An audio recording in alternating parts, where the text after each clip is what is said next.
That sound crazy, but you know the southernmost web point camp? I could almost swear that I saw somebody get. She was crying. She got in her car. Then she wanted to get out. There was a group of young men chasing her. More than 1,600 miles from the scenic Florida Keys, a 911 dispatcher witnesses a woman's savage assault unfold live on a public webcam, set against the backdrop of one of Florida's most iconic landmarks. What follows is a trail of disturbing clues that uncovers a night full of terror and how her search for safety led her straight into the hands of another predator. What? The following is based on official police records, and some of the footage has never been seen before.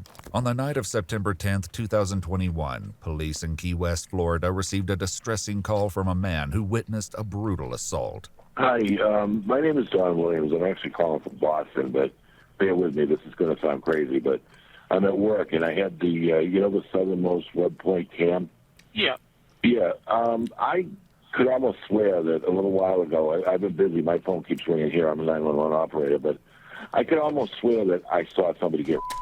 The southernmost point, a towering concrete buoy, stands as the southernmost publicly accessible point in the continental United States. A beloved tourist attraction, it draws countless visitors and is constantly monitored by a 24/7 live webcam. But for Dawn, the landmark's cheerful backdrop took a dark and unexpected turn when it became the scene of a brutal assault. I saw it, at first I thought it was a guy and a girl clowning around, and then they went behind the monument thing there, the thing I'm talking about, the southernmost thing.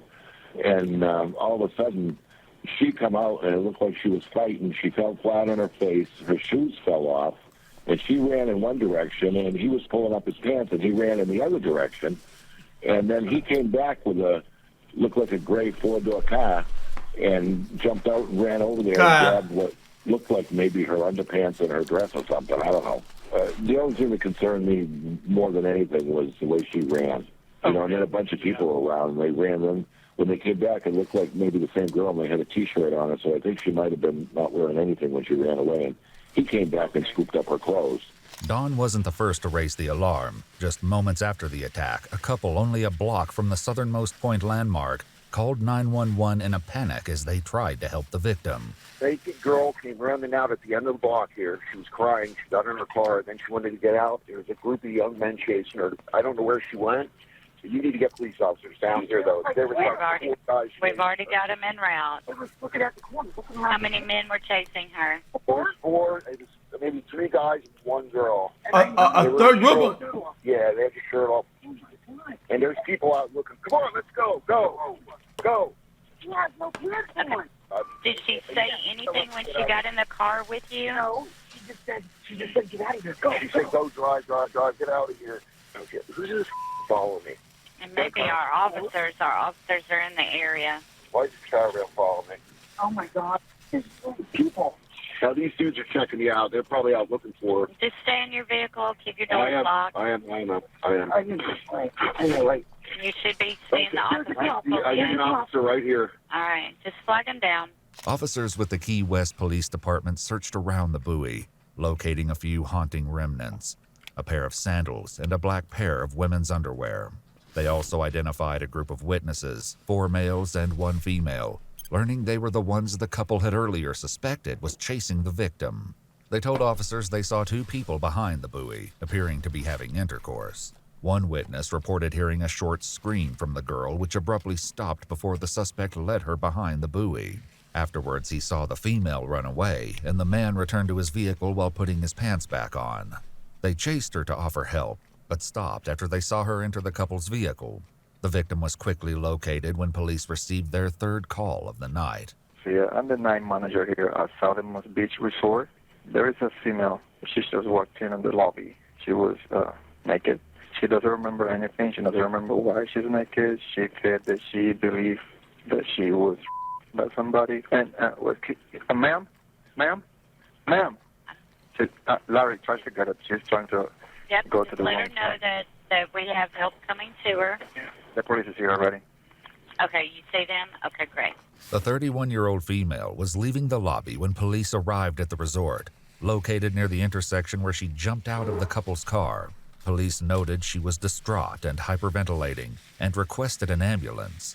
Initially hesitant, the woman confirms she was assaulted, recalling that the incident took place against a tree, curiously several blocks from where the webcam had captured her near the southernmost point. The victim was taken to the Lower Keys Medical Center, where officers completed an assault kit and photographed multiple bruises and lacerations on her arm, knees, and thigh. Though she was able to recall some details of her night, a large portion of her memory was missing, leaving investigators with the daunting task of piecing together what truly happened to her. After she was discharged from the hospital, the victim returned to her hotel room, where officers helped her geolocate her missing iPhone. They found it discarded on the side of a nearby road and collected it. On her phone, investigators uncovered a deeply disturbing video, one that would paint a clear picture of the unthinkable horrors she endured by not one, but two men. I want out right now. Please, get me out of the car.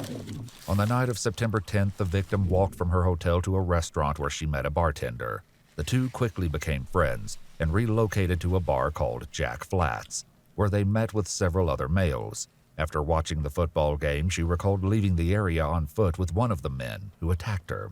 Surveillance footage outside the bar captured her walking with a man wearing a maroon dress shirt, notably not the same male who was seen in the webcam footage during her assault at the southernmost point. Additional surveillance footage from the area would show the same male riding a bicycle with a distinctive Cuban flag sticker and red seat cover. As they searched the streets for more cameras, investigators found the same bicycle now locked to a bike rack. They set up surveillance, but the suspect never returned for it. However, a closer look at the bike revealed a sticker for Truman Bike Shop. Receipts identified the owner of the bicycle as 30-year-old Jorge Calderon Nunez, who was no stranger to Key West detectives.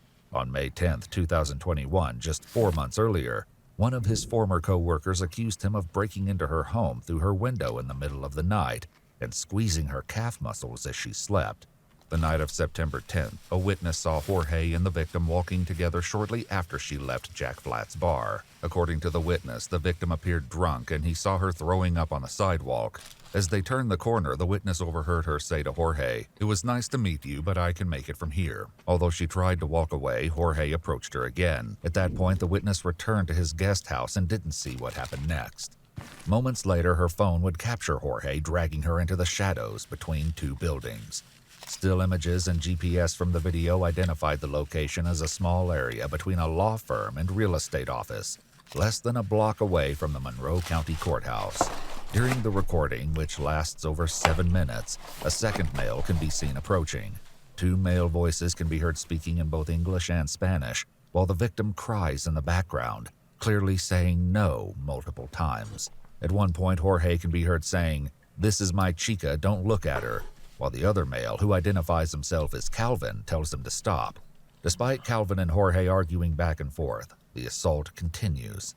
At this point, Calvin appears to offer what she believes is a helping hand, but her night of terror is far from over. Yeah, I got a car with you. Come on. I work here. I do security in this complex. Yeah. What's your name? I'm Calvin. I'll call the cops. Come on. Yeah. Footage from street surveillance cameras captured the moment Calvin helped her into his vehicle and began driving in the direction of the southernmost point buoy. I'm surprised nobody hit you guys. So, I came to you guys, but, you know, what I heard was stop, but it's not stopping, so. I mean, if you were enjoying it, No. if you were enjoying it, I would leave you guys, but you weren't enjoying it. He lied to you, right? What did he tell you? He's gonna take you to your place? All I wanted to do was walk back to Your my hotel? place. No, I did not want to hook up with him at all. She had no way of knowing that the man offering help was another ruthless predator in disguise, later identified as 37-year-old Uber said that, driver though. Carrie Calvin Gasog. Please take me directly to But I wanna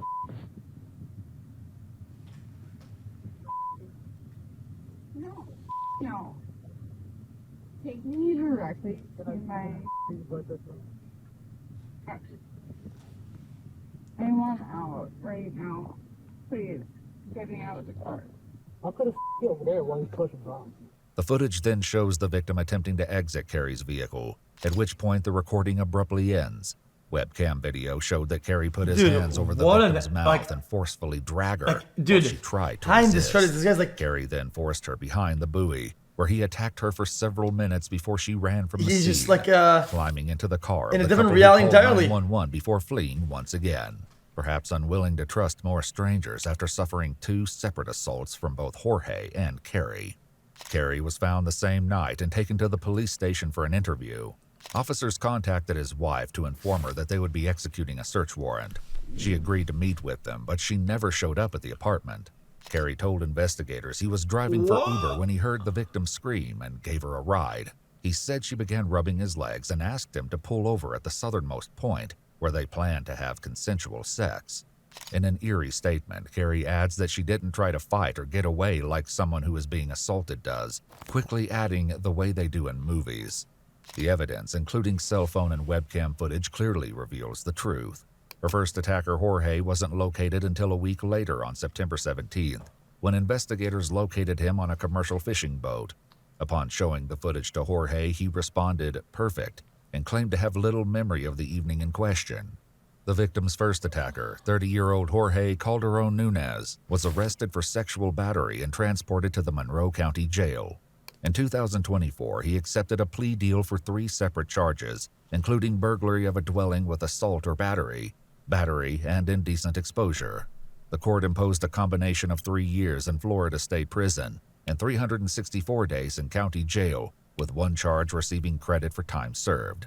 The second attacker, 37-year-old Carrie Calvin Gasog, entered a plea of no contest to sexual battery, false imprisonment, and tampering with evidence. He was sentenced to 10 years in prison with 756 days credited for time served and ordered to an additional 5 years of probation upon his release. Man, that discrepancy is kind of crazy though, no? Credited for time. 10 years for this guy, 3 years for the other guy? I don't get it.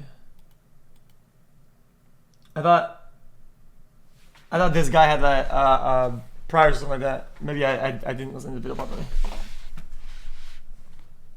Jeez, man. Florida. Jesus. That's fucking awful.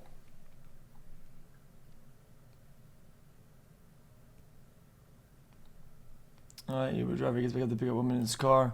Bro, the guy has a wife too, though. Like, what the fuck? Like, bro, I don't understand it. How does he talk like that? But he has a wife. As in, like, how did somebody was next to somebody and had a conversation with this guy and then married him? The guy is like, he talks like he's like level minus 40 in social.